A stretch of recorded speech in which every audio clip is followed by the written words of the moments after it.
Olá, o Panorama Legislativo está no ar. A Semana Parlamentar em Santo André começou com uma audiência pública para debater a LDO 2026. A LDO define as bases para a elaboração do orçamento da cidade e indica onde e como o dinheiro público deve ser investido.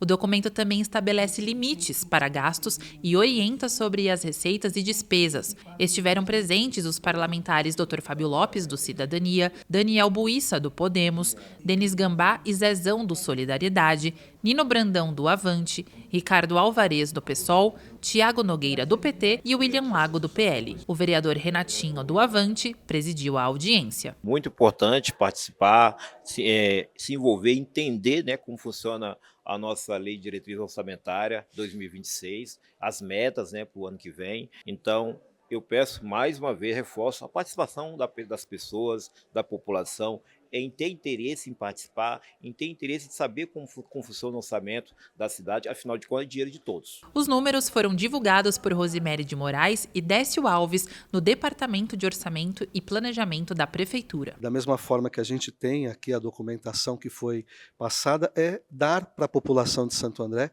a publicidade necessária para que ela acompanhe os números. E lembrar que aqui é apenas uma diretriz. É aquilo que de fato a gente vai aplicar na legislação que é a mais importante, que é a Lei Orçamentária Anual, que vem no segundo semestre. Aqui nós estamos tratando de diretriz. Durante a audiência, foram apresentados os valores previstos de arrecadação, a composição da Receita Municipal, que deve vir principalmente de recursos próprios do Tesouro, além de repasses dos governos estadual e federal. Também foi detalhado o volume de recursos que será transferido para órgãos da administração indireta, como o Instituto de Previdência, Serviço Funerário, Semasa e a Fundação Assistência à Infância de Santo André. A LDO agora, plano plurianual, agora no meio do ano, e lei orçamentária no fim do ano. Então, ali tem, né, como é o primeiro ano do governo Gilvan, do prefeito novo, ali deve estar incorporado quais são os projetos que ele tem para a cidade. Né? Normalmente é assim. E não tem lá. A lei exige que sejam feitas audiências públicas, então é fundamental que a gente consiga divulgar para a população para poder entender como que o dinheiro público está sendo gasto. Ficou uma dúvida com relação ao porquê que se coloca uma estimativa de gastos e depois há sempre um remanejamento de até 30% e no final o município acaba gastando de fato aquilo que ele projetou lá no início. Não ficou muito claro hoje na audiência pública, mas eu vou fazer um requerimento para poder esclarecer de forma mais eficiente essa questão. Quando uma audiência ela cumpre só a exigência legal, ela é pobre no número de vista das informações. Eu esperava mais. Nós precisamos exigir mais transparência na elaboração do orçamento, da LDO e da fiscalização. Mas eu espero que a gente consiga agora avançar. Na terça-feira, o repórter Marcos Buemerá acompanhou os trabalhos na 37ª sessão ordinária do ano.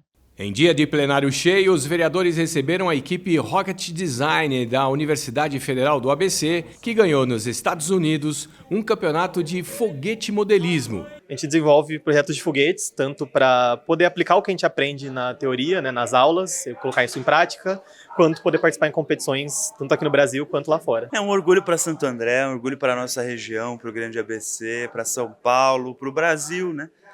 A ciência brasileira mostrando que com investimento, com seriedade, com trabalho árduo, a gente tem resultado. Essa galera aqui fez muito com muito pouco. Durante a ordem do dia, o plenário aprovou em segunda discussão o projeto de lei ordinária de autoria do Executivo, que institui a Câmara de Conciliação de Precatórios.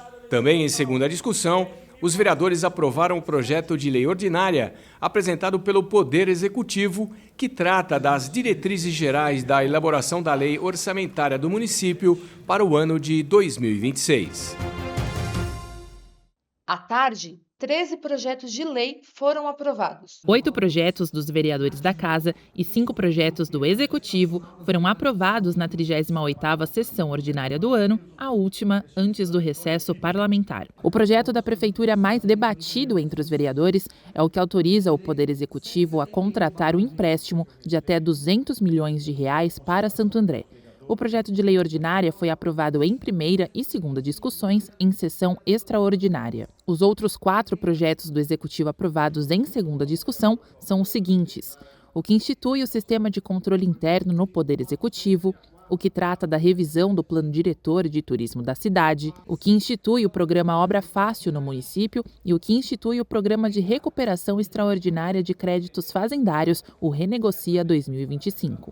Um projeto de lei de autoria dos vereadores Rodolfo Donetti, do Cidadania, e Major Vitor Santos, do PL, foi aprovado em primeira discussão. É o que autoriza o Poder Executivo a criar o programa Escudo de Inteligência 360, que promove o monitoramento por câmeras com tecnologia de biometria facial para combate à criminalidade em Santo André.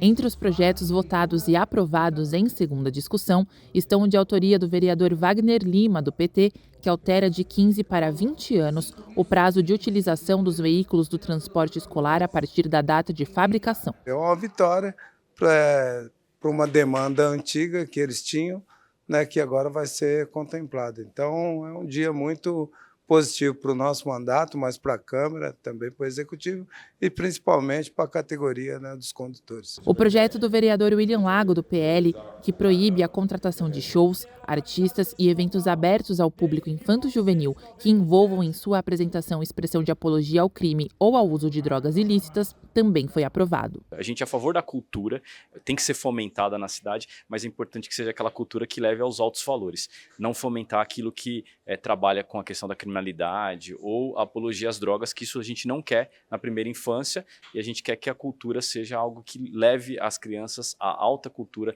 para elas se desenvolverem da melhor forma possível. O projeto de autoria do vereador Edilson Santos, do PRD, que cria academias públicas em ambientes internos adaptadas para pessoas com deficiência, também recebeu parecer positivo da casa. Aprovamos a academia adaptadas para pessoa com deficiência em local público, mas que seja interno, onde tenha dignidade para a pessoa com deficiência praticar do seu esporte, que ele possa trazer sua família e todo mundo acompanhar. A pessoa com deficiência precisa ter uma inclusão e se sentir incluído de fato através também da prática esportiva. O projeto que cria o Dia da Igreja Universal do Reino de Deus, do vereador Bispo Célio Lopes, do PSDB, foi aprovado. A data de comemoração será todo dia 9 de julho. Eu quero agradecer aqui os parlamentares porque foi um projeto unânime, né? Os 26 vereadores que estavam na casa votou a favor do Dia Municipal da Igreja Universal do Reino de Deus aqui no município de Santo André. O projeto do vereador Dr. Fábio Lopes, do Cidadania, que dispõe sobre nova redação ao artigo 5º da Resolução número 2, de 30 de junho de 2020, também recebeu parecer favorável. Por fim, o projeto que cria a Frente Parlamentar Católica, de autoria do vereador Dr. Marcos Pinchiari, também recebeu parecer favorável da Casa em segunda discussão. Ela será composta pelos vereadores Dr. Marcos Pinchiari, do MDB, Dr. Fábio Lopes, do Cidadania, Daniel Buissa, do Podemos e William Lago, do PL. Essa frente parlamentar, ela tem como objetivo pautar a nossa conduta, as nossas decisões, a nossa avaliação de cada projeto de lei apresentado nessa Câmara Municipal, segundo a ética, a moral, os princípios doutrinários da Igreja Católica. A comunidade japonesa de Santo André foi homenageada na Câmara.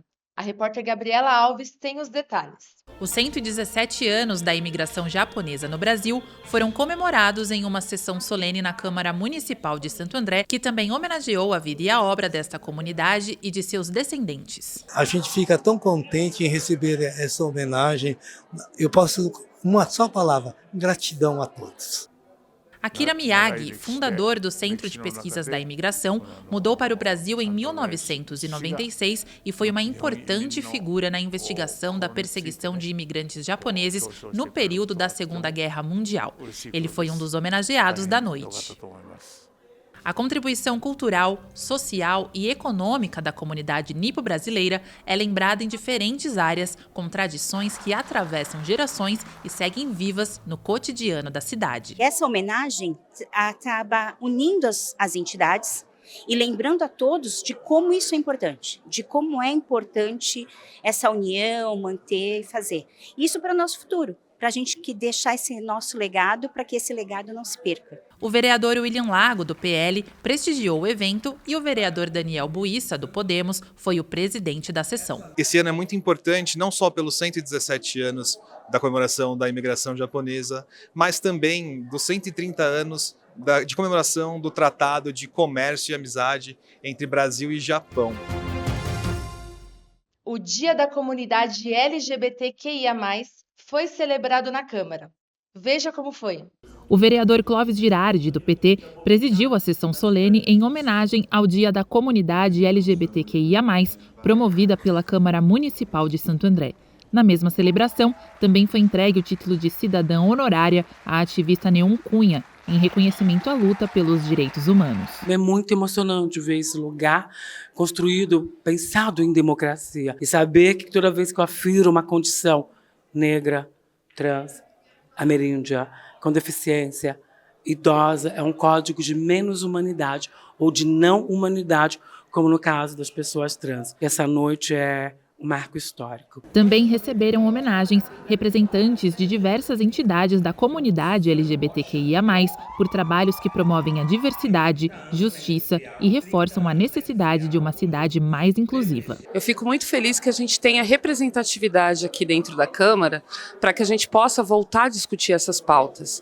Nós não sumimos, nós não somos invisibilizados. A gente vive numa sociedade que precisa ser falado da nossa existência. A retomada dessa sessão solene, a retomada dessa população na casa, mostra realmente esse recompromisso com a população LGBT.